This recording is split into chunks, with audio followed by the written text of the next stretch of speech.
దేవుని ఘనమైన పరిశుద్ధమైన నామమునకే మహిమ కలుగునుగాక. మా అందరూ బాగున్నారుగా? చాలా సంతోషం. మీలో కొంతమంది ప్రతి నెల అన్నదానం కొరకు కానుకలు పంపుతూ ఉన్నారు. టీవీ పరిచర్య కొరకు కానుకలు పంపుతూ ఉన్నారు. Calvary prayer temple Vijayawada YouTube ఛానల్ని మీరు కూడా సబ్స్క్రైబ్ చేసుకొని చాలామందికి చేస్తున్న విధానాన్ని బట్టి దేవుడు మిమ్మల్ని అందరినీ సమృద్ధిగా దీవించునుగాక. చిన్న వాక్యాన్ని చదువుకుందాం. కీర్తన గ్రంథం 5వ కీర్తన 1, 2, 3 వచనాలు చదువుదాం. యెహోవా, నా మాటలు చెవిన పెట్టుము, నా ధ్యానము మీద లక్ష్యముంచుము. నా రాజా, నా దేవా, నా ఆర్తధ్వని ఆలకించుము. నిన్నే ప్రార్థించుచున్నాను. యెహోవా, ఉదయమున నీ కంఠస్వరము నీకు వినబడును. ఉదయమున నా ప్రార్థన నీ సన్నిధిని సిద్ధం చేసి కాచి ఉందును. దేవుడు తన పరిశుద్ధ వాక్యమును దీవించునుగాక. చిన్న ప్రార్థన చేసుకుందాం. పరిశుద్ధుడా, ప్రేమ కలిగిన తండ్రి, దయగల ప్రభువా, మీకు వేలాది స్తుతులు స్తోత్రాలు చెల్లిస్తూ ఉన్నాను. టీవీ ముందు కూర్చుని వాక్యం వినుచున్న ఈ బిడ్డలందరినీ కూడా దీవించి అందరితో మాట్లాడండి. వేదనలో, శోధనలో, బాధల్లో ఉన్న బిడ్డలందరినీ కూడా దర్శించి నీ కాపుదల్లో బిడ్డల నుంచి ప్రభువా అయ్యా వివరిస్తున్న నన్ను కూడా అభిషేకించి నీ జ్ఞానంతో నన్ను నింపి నన్ను పరిశుద్ధపరిచి మీరు చెప్పమన్న మాటలు నీ బిడ్డలకు తెలియచేసే భాగ్యం దయచేయి. మేమందరం ఆ మాట విని లోబడే మనసులు దయచేయి. యేసు నామమున అడుగుచున్నాం తండ్రి, ఆమేన్. దేవుని ఘనమైన పరిశుద్ధమైన నామమునకే మహిమ కలుగునుగాక. హల్లెలూయా. ఈరోజు మనం చదువుకున్నటువంటి భాగములో ఈరోజు మన అంశం ఏంటి అని అంటే, వేకువ జామున ప్రార్థన చేస్తే వచ్చే ఫలితం, వచ్చే ఆశీర్వాదం. వేకువ జామున ప్రార్థనలో చాలా ఆశీర్వాదాలు ఉన్నాయి. వేకువ జామున అంటే 4 గంటల కాడ నుంచి 5:30, 6 గంటల వరకు వేకువ జాము ప్రార్థన. ఏకువ జామున మన మైండ్ చాలా ఫ్రెష్గా ఉంటుంది. ఏకువ జామున దేవుని ఆత్మ సమీపంగా ఉంటుంది. ఏకువ జామున చాలామందికి నిద్ర పట్టుద్ది. ఎందుకంటే రాత్రి అంతా కొట్టుకున్న తెల్లవారుజామున బాగా నిద్ర పట్టుద్ది. దేవుడు మనకు సమీపంగా ఉన్న సమయం అది. ఆ సమయంలో మనం నిద్రకి ప్రాముఖ్యత ఇస్తాం, కానీ దేవునికి ప్రార్థన చేయడానికి ప్రాముఖ్యత చాలామంది ఇవ్వటం లేదు. 100లో దాదాపుగా ఒక 30-40 మంది ఇస్తారు ప్రాముఖ్యత. 60-70 మంది క్రైస్తవులుగా పిలువబడుచున్నవారు, చాలామంది సేవకులుగా పిలువబడుచున్నవారు కూడా తెల్లవారుజామున ప్రార్థనకి ఇంపార్టెన్స్ ఇవ్వరు. మనం దేవుని గ్రంథంలో చూస్తే యెహోషువ కానీ, దానియేలు కానీ, దావీదు కానీ చాలా భక్తులు ఎక్కువ జామున ప్రార్థన చేసి గొప్ప గొప్ప విజయాలు, గొప్ప గొప్ప అద్భుత ఆశ్చర్య కార్యాలు జరిగించారు. ఎక్కువ జామున ప్రార్థన చేస్తే నీ జీవితంలో కూడా జరుగుతుంది. దావీదు జీవితంలో తనవారే తరుగుచూ ఉన్నప్పుడు, తనవారే గోతులు తీస్తున్నప్పుడు, తనవారే అన్యాయం చేయడానికి, తనవారే చంపడానికి ప్రయాసపడే ఆయన్ని చంపడానికి ఎదురు చూస్తున్నప్పుడు దావీదు చేసిన మంచి పని ఏంటంటే, సమస్య ఇంకా చూడలేదు, మనుషులు ఇంకా చూడలేదు, ప్రతీకారం తీర్చుకోవాలని ఆశపడలేదు, వాడు నాశనమైపోవాలి అని చెప్పి ప్రార్థన చేయలేదు. కానీ నా ప్రార్థన ఆలకించయ్యా అని చెప్పి ఎక్కువ జామున ప్రార్థన చేసి కనిపెట్టినట్లుగా మనం ఇక్కడ చూస్తున్నాం. కనిపెట్టాలి, కనిపెట్టాలి. కనిపెడితే దేవుడు మనతో మాట్లాడతాడు. కనిపెడితే దేవుడు నీతో మాట్లాడతాడు. కనిపెడితే దేవుడు మనందరితోనూ మాట్లాడతాడు. అలాగని కనిపెట్టకుండా కొంతమంది అడుగుతారు.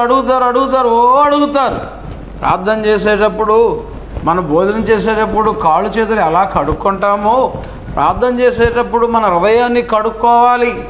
ప్రార్థన చేసేటప్పుడు మన మనసును కడుక్కోవాలి. ప్రార్థన చేసేటప్పుడు ప్రతి పాపం ఆయన దగ్గర ఒప్పుకొని శుద్ధ హృదయంతో ప్రార్థన చేయాలి. ఎక్కువ జామున చాలా ఇంపార్టెంట్, గుర్తుపెట్టుకోండి. ఒకవేళ మీరు మీ అపజయాల్లోనే పోతూ ఉంటే, మీ అపజయాల్లోనే నడుస్తూ ఉంటే, మీరు ఎన్ని ప్రయాసపడినా, ఎంత ప్రార్థన చేసినా కానీ మీకు ప్రతిఫలం రాకపోతే మీరు నిర్దోషులుగా ఉండి ఏకోజామున ప్రార్థన చేయటం మొదలుపెట్టండి.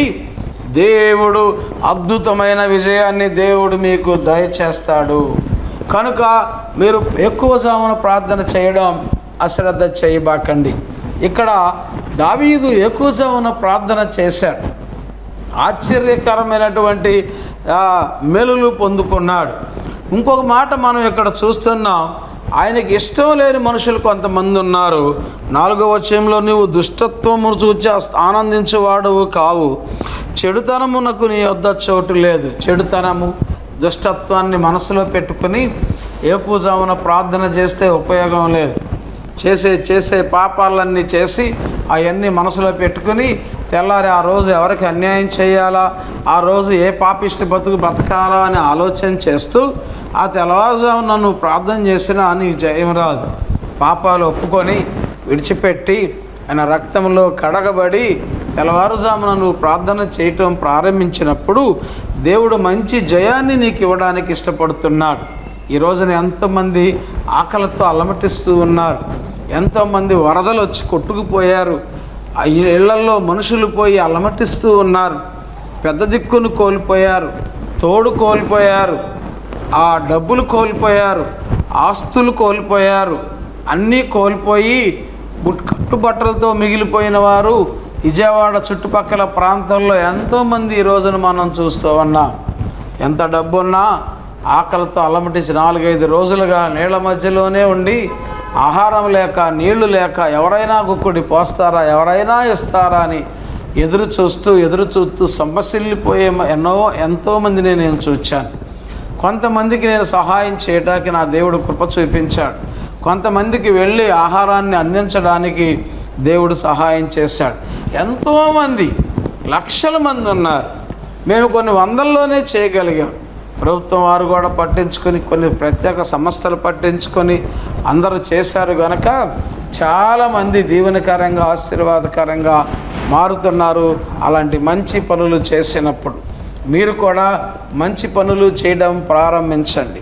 దుష్టుల్లాగా మారిపోకండి. వాళ్ళకి అలాగే కావాలని ఇంకా వాళ్ళని శాపానికి గురి చేయకండి. వాళ్ళని ప్రేమించండి, వాళ్ళని అభిమానించండి. వాళ్ళ మీద ఈర్ష్య, పగ, ద్వేషం మీకు ఎవరి మీదన్నా ఉంటే అది దేవుని దగ్గర ఒప్పుకోండి. కుళ్ళు ఉంటే ఒప్పుకోండి. దేవుడు మిమ్మల్ని దీవిస్తాడు.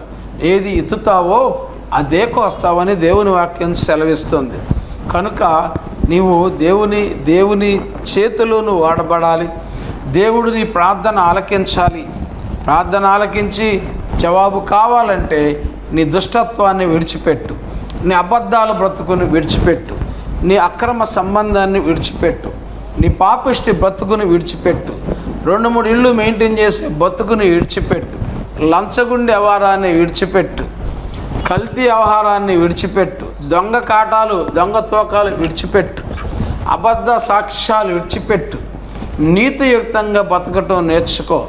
ఎట్టి పరిస్థితుల్లో కూడా దేవుడు నేను పస్తు పడుకొనియాడు. ఎట్టి పరిస్థితుల్లో కూడా దేవుడు నీకు అవమానం తెచ్చిపెట్టడు. రోజు రోజుకి నీవు దీవెనకరంగా, అనేకులకు ఆశీర్వాదకరంగా దేవుడు నిన్ను మార్చాలి అని అంటే హృదయంలో ఉన్న ప్రతి పాపాన్ని ఒప్పుకొని విడిచిపెట్టుదువు గాక. ఆ విధంగా ప్రార్థన చేశాడు. దేవుని దగ్గర మొర్రపెట్టాడు. మొర్రపెట్టి దేవుడు ఏం మాట్లాడతాడా అని కాచుకున్నాడు. ఏ జవాబిస్తాడా అని వెయిట్ చేస్తున్నాడు. నువ్వు చాలా బాధల్లో ఉన్నావు. ఆ బాధలన్నీ వాళ్ళకి ఫోన్ చేసి చెప్తావు, వీళ్ళకి ఫోన్ చేసి చెప్తావు. ఆ కోడలు బాధపడితేనేమో వాళ్ళమ్మకి ఫోన్ చేసి చెప్పుద్ది. అత్త బాధపడితేనో కొడుకు ఫోన్ చేసి నీ ఆవిడ ఇట్ట పెడుతుందరా అట్ట పెడుతుందని చెప్తావు. అలాగే వాళ్ళ మీద వీళ్ళ మీద వాళ్ళకి నీ బాధలు అందరికీ షేర్ చేసుకుంటావు. కానీ నీ బాధ దేవుని దగ్గర షేర్ చేసుకో. నీ భారం ఆయన మీద మోపు. నువ్వు తేలిగ్గా ఉంటావు. నువ్వు ఏకాంతంగా ఒక గదిలోకి వెళ్ళి పరుపులు వేసుకుని ఏకాంతంగా 1 గంట ప్రార్థన చెయ్యి. నీ ముఖం వెలిగిపోతుంది. నీ హృదయం నెమ్మది కలుగుద్ది. దేవునితో నీకున్న సహవాసం వలన నీకు నెమ్మది కలిగినటువంటి జీవితం, ఒక ధైర్యం, ఒక భరోసా, ఒక పెద్ద శక్తి నాకు తోడుగా ఉంది అనే తృప్తిని నువ్వు అనుభవిస్తావు. దావీదు అనుభవించాడు. దావీదు తన జీవితంలో అనుభవించాడు, క్రియలు చూపించాడు. క్రియలతో కూడిన విశ్వాసం దావీదుది. అందువల్ల మనలాగా అన్నం తినేవాడే, మనలాగా ఫుడ్ తినేవాడే, మనలాగా గాలి పీల్చుకునేవాడే, మనలాగా స్నానం చేసేవాడే, మనలాగా వస్త్రాలు వేసుకునేవాడే, మనలాగా క్రాప్ ఉన్నవాడే, మనిషే, రక్తం చీమినెత్తురున్నాడే. ప్రియమైన దేవుని బిడ్డల, మనమేమో లోకానికి చెబుతాం, మనమేమో రాజకీయ నాయకుల మీద ఆధారపడతాం, మనమేమో మన బలగం మీద, మన ఇంటి పేరటల మీద ఆధారపడతాం, మన చుట్టాల మీద ఆధారపడతాం, మనకున్న ఆస్తులు అంతస్తుల మీద ఆధారపడతాం. ఆస్తులు అంతస్తులు మనశ్శాంతిని తెచ్చిస్తాయా? చుట్టాలు ఆరోగ్యం తీసుకొచ్చేస్తారా? ఇరుగు పొరుగు వారు నిన్ను బలపరుస్తారా? నిన్ను ధైర్యపరుస్తారా? నువ్వు దిగులుతో ఉన్న నిన్ను, భయముతో ఉన్న నిన్ను, వేదనతో ఉన్న నిన్ను ఎవరు నిన్ను ఆదుకుంటారు? దిగులు, భయం, వేదన, మనోవేదన ఇవన్నీ మనసుకు సంబంధించాయి. అవి డబ్బుతో రావు, అవి ఆస్తులు పెడితే రావు, లేకపోతే తిండి పెడితే రావు. మనసు బాగుపడాలంటే దేవునితో సహవాసం కావాలి. మనసు బాగుపడాలంటే దేవుని దగ్గర మనం ప్రార్థన చేయాలి. మనసు నెమ్మదిగా ఉండాలంటే మన భారం ఆయన మీద మోపాలి. మన జీవితం, మన కుటుంబం, మన పిల్లలు హాయిగా బ్రతకాలంటే మన పిల్లల్ని దేవుని సన్నిధికి నడిపించాలి. దేవుని సన్నిధికి నడిపించిన నీవు మాదిరి కలిగి బ్రతకాలి, సాక్ష్యాన్ని సంపాదించుకోవాలి. పేరేమో యెషయా, నీ వృత్తేమో సైకిల్ దొంగతనం చేయడం. పేరేమో పరిశుద్ధరావు, నువ్వు చేసేవన్నీ అపరిశుద్ధమైన పనులు. పేరుకు తగ్గ జీవితం లేకుండా క్రైస్తత్వానికి మచ్చ తెస్తూ, విశ్వాస జీవితాన్ని ఘాతకం చేస్తూ, దేవుడు నన్ను దీవించట్లేదు, దేవుడు నా ప్రార్థన ఆలకించట్లేదంటే ఆలకించడు. కనుక నీ పాపాలు, నీ దోషాలు ఆయన ముఖాన్ని మరుగు చేస్తున్నాయని యెషయా గ్రంథం 59వ అధ్యాయంలో మనం చదువుతున్నాం. కనుక వాటిని విడిచిపెట్టి ఏకూజామున ప్రార్థన నీవు రేపటి నుండే ప్రారంభించు. కొన్ని రోజుల పాటు నువ్వు చేస్తూ ఉండగా దేవుడు నీ జీవితంలో ఒక్కొక్క విజయం, కోల్పోయినటువంటి ఆస్తులు, కోల్పోయినటువంటి మనుషులు, కోల్పోయిన వస్తువులు, కోల్పోయిన స్థలాలు, కోల్పోయిన ఆరోగ్యం, కోల్పోయిన ఆనందం, కోల్పోయినటువంటి సంతోషం, కోల్పోయిన ఉత్సాహం, ఉల్లాసం అన్నీ దేవుడు నీకు సమకూర్చి పెడతాడు. నీ దుఃఖ దినాలన్నీ కూడా సమాప్తమయ్యేని దేవుడు నీకు సెలవిస్తూ ఉన్నాడు. కనుక నువ్వు నమ్ము, నీ దుఃఖ దినాలన్నీ కూడా కంప్లీట్ అయిపోయినాయి అని నమ్ము. అంతేగాని ఇంకా ఏడుస్తూ కూర్చోకు, ఇంకా బాధపడుతూ కూర్చోకు, ఇంకా ఏమి చేయాలో అర్థం కాక వాళ్ళకి ఫోన్లు చేసి చెప్పబాకు. దావీదు చేశాడు, వేచి ఉన్నాడు, గొప్ప విజయాన్ని సంపాదించుకున్నాడు, అనేక మందికి ఆయన మాదిరిగా ఉన్నాడు. 7వ వచనములో మనం చూస్తున్నాం, చూడండి. నేనైతే నీ కృపాతిశయమును బట్టి నీ మందిరములో ప్రవేశించెదను, నీ ఎడల భయభక్తులు కలిగి నీ పరిశుద్ధ ఆలయము దిక్కు చూచి నమస్కరించెదను. ఆయన ఆలయానికి వెళ్ళాడు. ఇప్పుడు ఎంతమంది వెళ్ళారమ్మా ఈ వారం ఆరాధనకి? ఎంతమంది వెళ్ళారమ్మా ఈ వారం ఉపవాస ప్రార్థనకి? ఎంతమంది వెళ్ళారమ్మా ఈ వారం మధ్యవార ప్రార్థనకి? ఎంతమంది వెళ్ళారమ్మా ఈ వారం కుటుంబ ఆరాధనలకి? నువ్వు ఎన్నిసార్లు కృతజ్ఞత కొడుకు ఇంట్లో పెట్టించుకున్నావు? ఎన్నిసార్లు దైవ సేవకుని పిలిపించి భోజనం పెట్టావు? ఎన్నిసార్లు విశ్వాసులకు పలారం పెట్టావు? చేసావా ఏమైనా? ఈరోజు మనం బ్రతికున్నామంటే ఆలోచించుకో. అనేకులకు దీవెనకరంగా మనం మార్చబడాలి. కనుక ప్రియమైన దేవుని బిడ్డలారా, ఆ మందిరములోకి వచ్చి దేవునికి ప్రార్థన చేసినప్పుడు, ఆ యేసయ్యను మొక్కుకున్నప్పుడు, ఆ యేసయ్యను అడిగినప్పుడు ఆశ్చర్యకార్యాలు చూస్తాం. ఆయన మీద చూచాడు, ఆయన మందిరం వైపు చూచాడు. నువ్వెవరి వైపు చూస్తున్నావు? నువ్వు మాట్లాడితే నీ బంధువుల వైపు చూస్తున్నావు, ఏదో అయిపోతే స్నేహితుల వైపు చూస్తున్నావు, నీకున్న ఆస్తుపాస్తులు చూస్తున్నావు, వాటి మీద మనసు పెట్టుకుంటున్నావు. అయ్యేమో ఏ వరదలోనే కొట్టుకుపోతున్నాయి, ఏడుస్తూ కూర్చుంటున్నావు. నువ్వు మనుషుల మీద ఆశ పెట్టుకుని సంతోషపడుతున్నావు, వాళ్ళు ఏ వరదల్లోనే కొట్టుకుపోతున్నారు, ఏడుస్తూ కూర్చుంటున్నావు. దేవుడు ఒక్కడే. దేవుడు కొట్టుకుపోయే దేవుడు కాదు, కొట్టుకుపోతున్న వారిని రక్షించే దేవుడు, కొట్టుకుపోతున్న వారిని బలపరిచే దేవుడు, కొట్టుకుపోతున్న వారిని స్థిరపరిచే దేవుడు. కనుక నువ్వు ఎక్కువ జామున ప్రార్థన చేయటం మొదలుపెట్టినప్పుడు ఎలా కొట్టుకుపోతున్నావో, ఎలా కొట్టబడుతున్నావో, ఏ ఆర్థిక ఇబ్బంది చేత, ఏ అనారోగ్య ఇబ్బంది చేత, మనుషులు మాట్లాడే సూటిపోటి మాటల చేత నువ్వు కొట్టబడుతున్నావేమో, మనశ్శాంతి లేక బతుకుతున్నావేమో, నెమ్మది లేక బతుకుతున్నావేమో, ఇలువ లేని జీవితము జీవిస్తున్నావేమో. ఈరోజు నువ్వు దేవుడిని నమ్ముకున్న తర్వాత నీకు ఒక ప్రత్యేకమైన ఇలువ నా దేవుడు ఇవ్వబోతూ ఉన్నాడు. ప్రతి పాపం నుండి విడిపించి కడిగి శుద్ధుడుగా చేయబోతూ ఉన్నాడు. ఎన్నో సంవత్సరాల నుంచి నిద్రలేని నీకు మంచి నిద్ర ఇవ్వబోతూ ఉన్నాడు. ఎన్నో సంవత్సరాల నుంచి సమస్యల వలయములో చిక్కుకున్న నిన్ను విడిపించబోతూ ఉన్నాడు.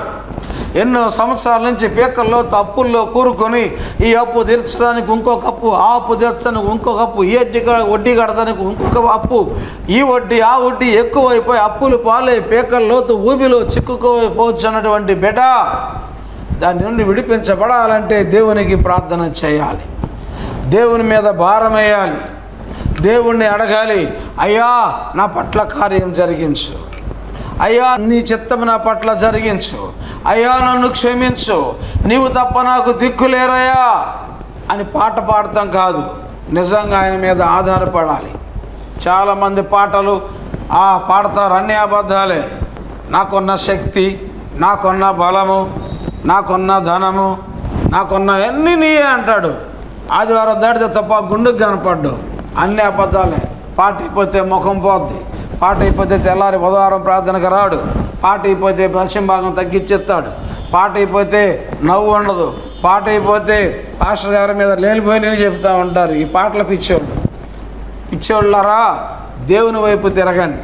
మనం నిజంగా వాడబడాలని ఆశ ఉంటే తగ్గించుకుంటాం, వాడబడాలని ఆశ ఉంటే నెమ్మది కలిగి దేవునికి ప్రార్థన చేస్తాం, దైవత్వాన్ని కనపరుస్తాం, సాక్ష్యాన్ని కాపాడుకుంటాం, సాక్షిగా బతుకుతాం, అనేకులకు సాక్ష్యం చెప్తాం, అనేకులు మన గురించి మంచి సాక్ష్యం చెప్పాలి, అనేకులకు దీవెనకరంగా మారాలి.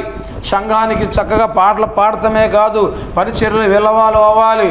నువ్వేదో పెద్ద ప్రొఫెషనల్ సింగర్ లాగా పాట పాడేసి వెళ్ళిపోతే అది ఎలాగవుతుంది? అది బాధ్యత ఎలాగవుద్ది? సంఘము ఏదైనా పని తలపెట్టినప్పుడు ఆ సంఘములో నువ్వు ఇన్వాల్వ్మెంట్ నీది ఉండాలి. ఏదైనా సంఘం ద్వారా ఏదైనా పని చేస్తున్నప్పుడు నువ్వు కూడా నీ రూపాయో లేకపోతే నీ శ్రమో నీ టైమో అందులో ఇన్వాల్వ్ అవ్వాలి. ఏమీ లేకుండా ఆదివారం ఊపుకుంటా వచ్చి నేను పాట పాడతాను అని అంటే ఎవరెత్తారు పాట? నీ మాట విని నీ మాట మరి ప్రకారం నడిచే సేవకులు ఎవరైనా ఉంటే వాళ్ళు ఇస్తారేమో, కానీ నాలాంటి వాళ్ళు మాత్రం పొరపాటు అనేవారు. పాటలు పాడతాక నువ్వు బాగుపడింది, పాటలు పాడతాక నువ్వు రక్షణ పొందింది, పాటలు పాడతాక నువ్వు ఉన్న స్థితి నుంచి ఉన్నత తీసుకొచ్చింది, కృతజ్ఞత లేదా? దేవునికి దగ్గరగా బ్రతకాలని లేదా? సాక్ష్యం కాపాడుకోని లేదా? పాట పాడితే సరిపోద్దా మందిరంలో? పాట పాడపోయినా పర్వాలేదు, దేవునికి నువ్వు దగ్గరగా ఉంటే అనేక చోట్ల పాడే అవకాశాన్ని ఆయన ఇస్తాడు. నీకు బాధపడాల్సిన అవసరం లేదు, దిగులు చెందాల్సిన అవసరం లేదు. నీలో వర్తుంటే, నీలో ఆశ ఉంటే దేవుడు ఖండాలు దాటించి కూడా వాడుకుంటాడు. నువ్వు మంచి బుద్ధి కలిగి ఆ ప్రౌడిస్నెస్ పోయి ఆ పొగరు తగ్గించుకొని లోబడి పాట ఇయ్యపోయినా పాట ఇచ్చినా నువ్వు సంతోషంగా సంఘంలో విలువలు అయిన రోజున నీ జీవితంలో అద్భుతాలు జరగటం ప్రారంభిస్తాయి, ఆశ్చర్యక్రియలు జరగటం ప్రారంభిస్తాయి. కనుక ఇక్కడ చదువుకున్న భాగములో ఏకోజామున ప్రార్థన చేసినప్పుడు మంచి మేలు ఇక్కడ పొందుకున్నాడు. యెహోవా నా కొరకు పొంచి ఉన్న వారిని బట్టి నీ నీతి అనుసారంగా నన్ను నడిపింపుము, నీ మార్గమును నాకు స్పష్టంగా కనపరచమని ప్రార్థన చేస్తున్నాడు. ఆ మార్గంలో కనుక మరి నడిచినట్లయితే అద్భుతమైనటువంటి జీవితాన్ని మనం జీవించగలం. 11వ వచనములో నిన్ను ఆశ్రయించు వారందరూ సంతోషించుదురు, నీవే వారిని కాపాడుదువు గనుక వారు నిత్యము ఆనందధ్వని చేయదు. ఎవరైతే దేవుణ్ణి నమ్ముకుంటారో, యేసయ్య వైపు ఎవరైతే తిరుగుతారో వాళ్ళు దీవించబడతారు, వాళ్ళు ఆశ్రదించబడతారు, వాళ్ళు కాపాడబడతారు, వాళ్ళు ఉత్సాహగానం చేస్తారు. నీ ఏడుపు ముఖాలు పోవాలంటే, ఉత్సాహంగా ఉండాలంటే ఆయన వైపు తిరుగు, ఆయన్ని ఆశ్రయించు, ఆయన్ని ప్రేమించు. 12వ వచనం, యెహోవా నీతిమంతులను ఆశీర్వదించువాడవు నీవే, కేడెముతో కప్పినట్లు నీ వారిని దయతో కప్పెదవు. కావున నీ నామము ప్రేమించేవారు నిన్ను గూర్చి ఉల్లసించెదరు. దేవుడు ఉల్లసించే చేస్తాడట. అలాగే నీతియుక్తంగా జీవించే వారి పట్ల ఆయన అద్భుత కార్యాలు జరిగిస్తాడని వాక్యం చెప్తా ఉంది. నీతిమంతులను ఆయన ఆశీర్వదించును. ఇంకా రక్షణ పొందని స్థితిలో ఉన్న బిడ్డ, నీ కొరకున యేసయ్య రక్తం కార్చాడు. నీతిమంతులుగా తీర్చబడాలి అని అంటే యేసయ్య దగ్గరకు వచ్చి నీ పాపాలు ఒప్పుకొని నమ్ముట ద్వారా బాప్తిసము పొంది పాప క్షమాపణ పొందిన వాడు రక్షించబడును. గనుక ఆ రక్షణ అనుభవంలోనికి నీకు వచ్చినప్పుడు, ఆ నీతియుక్తమైన అనుభవంలోనికి నీకు వచ్చినప్పుడు ఆశ్చర్యకరమైనటువంటి దీవెనలతో దేవుడు నేను నింపుతాడు. కనుక ప్రియమైన దేవుని బిడ్డ, ఇంకెప్పుడు కూడా దేవుని సన్నిధిని అశ్రద్ధ చేయబాకు.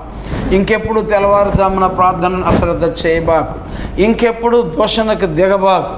ఇంకెప్పుడు భారాన్ని ఇతరుల మీద మోపబాకు. నీకు బాధ వచ్చినప్పుడు, నీకు దిగులు వచ్చినప్పుడు యేసయ్యకి చెప్పటం నేర్చుకో. యేసయ్య మీద ఆధారపడటం నేర్చుకో. అద్భుత కార్యాలు నీ జీవితంలో జరిగించి ఉన్నతమైనటువంటి స్థితిలోకి దేవుడు నిన్ను తీసుకుని వెళ్ళునుగాక. అనారోగ్యమంతా ఆరోగ్యంగా మార్చబడునుగాక. ఈ వరదల్లో నష్టపోయిన అనేక మంది బిడ్డలు చక్కగా మళ్ళీ తమ ఇళ్ళు కట్టుకొందురుగాక. వాళ్ళు ఇంకా ఓర్పుతో సహనముతో దేవునికి దగ్గరగా ఉండి అనేక మేలులు నీ బిడ్డలు సంపాదించుకొందురుగాక. కనుక ప్రియమైన దేవుని బిడ్డలారా, దేవుని వైపు తిరగండి, దేవుని సన్నిధిలో ఉండండి, దేవుడి సన్నిధిలో ఎదగండి, మందిరానికి నమ్మకంగా ఉండండి. అన్నిటికీ మించి ఏకువజామున ప్రార్థన చేయడం మరవద్దు.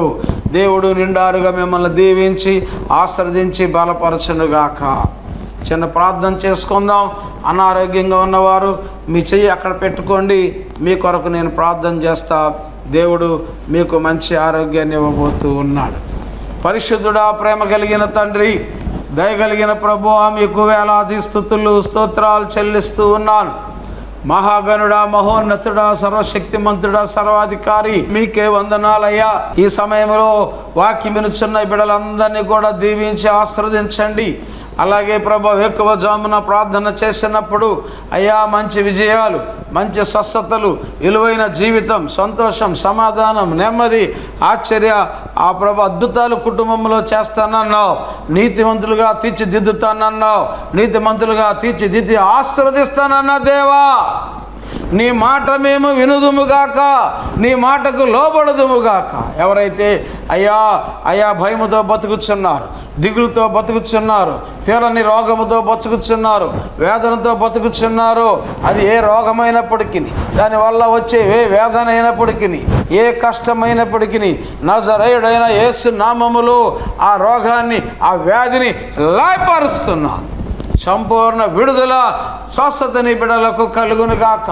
ఆర్థిక ఇబ్బందుల నుంచి విడిపించండి, కోర్టు సమస్యల నుంచి విడిపించండి, పెళ్లి కాని వారికి పెళ్లి జరిగించండి. అలాగే ప్రభు గర్భఫలం లేని వారికి మీ నామములో జరుగునుగాక. అలాగే ప్రభు ఉద్యోగాలు లేని వారికి ఉద్యోగాలు దయచేయి. అయ్యా విజయవాడ చుట్టుపక్కల ప్రాంతంలో ఎంతమంది ఇళ్ళు కోల్పోయారు, వాహనాలు కోల్పోయారు, డబ్బులు కోల్పోయారు, వస్తువులు కోల్పోయారు, మనుషుల్ని కోల్పోయారు, మనశ్శాంతిని కోల్పోయారు, ఆరోగ్యాన్ని కోల్పోయారు, నెమ్మది కోల్పోయారు. కోల్పోయిన ఇవన్నీ తిరిగి నీ బిడ్డలకు వచ్చునుగాక. ఈ కార్యం జరిగించి మీరే మహిమ పొందమని, మీరే తోడుగా ఉండమని యేసు పరిశుద్ధ నామములో అడిగి వేడుకొంచున్నాము తండ్రి, ఆమేన్. ప్రియమైన దేవుని బిడ్డలారా, ఇప్పటి వరకు మీరు చాలా మా ఛానల్కి సహకారాలుగా ఉన్నారు.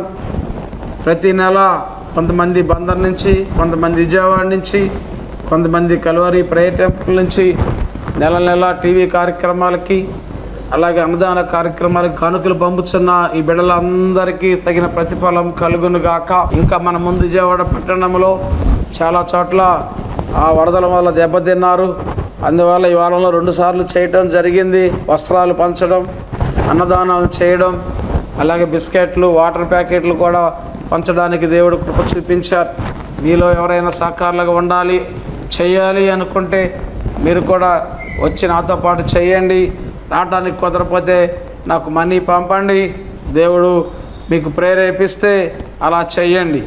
నేను ప్రతి వారం చేస్తున్న ఈ కార్యక్రమాన్ని ఇంకా ఎక్కువగా చేసి ఇంకా అనేకులకు ఆహారం అందేలాగా చేస్తాను. దేవుడు ఆయన సమృద్ధి నుంచి దేవుడు మిమ్మల్ని అందరినీ దీవించునుగాక. అలాగే మ్యారేజ్ లైసెన్స్ లేని పాస్టర్ గారు సంప్రదించండి. మీకు marriage licence, ordination certificate, theological certificate, ID card, international human rights membership card కూడా మీకు ఇప్పిస్తాను. మీ సంఘం రిజిస్టర్ కాకపోయినా సేవ చేసుకుంటానికి ఉపయోగపడే అమూల్యమైనది సెఫీ డయాస్ ద్వారా మీకు ఇప్పిస్తున్నాను కనుక మీరు ఇది ఉపయోగించుకోండి. దేవుడు మిమ్మల్ని అందరినీ దీవించి ఆశీర్వదించునుగాక. ఆమేన్. నా హృదయలో గిలిలో కొలువైన నా స్వామి, నీ ప్రేమ కౌగిలిలో నన్ను ఒదిగిపోని. నా హృదయలో గిలిలో కొలువైన నా స్వామి, నీ ప్రేమ కౌగిలిలో నన్ను ఒదిగిపోని. నీ ఆత్మతో నన్ను నిండని, నీ సాక్షిగా ఇలలో నన్నుండని. నా హృదయలో గిలిలో కొలువైన నా స్వామి, నీ ప్రేమ కౌగిలిలో నన్ను ఒదిగిపోని.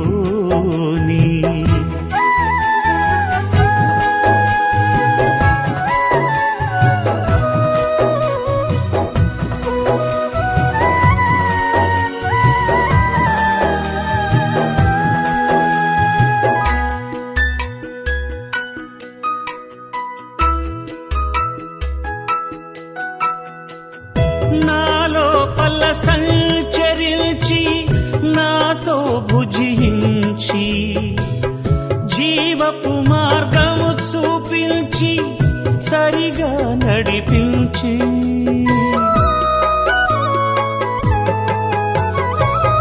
నాలోపల సంచరించి నాతో భుజించి, జీవపు మార్గము చూపించి సరిగా నడిపించి, నా జీవితం వెలిగించినావా, నా జీవితం వెలిగించినావా. నీ రూపమే నాలో ముద్రించినావా. నా హృదయలో గిలిలో కొలువైన నా స్వామి, నీ ప్రేమ కౌగిలిలో నన్ను ఒదిగిపోని.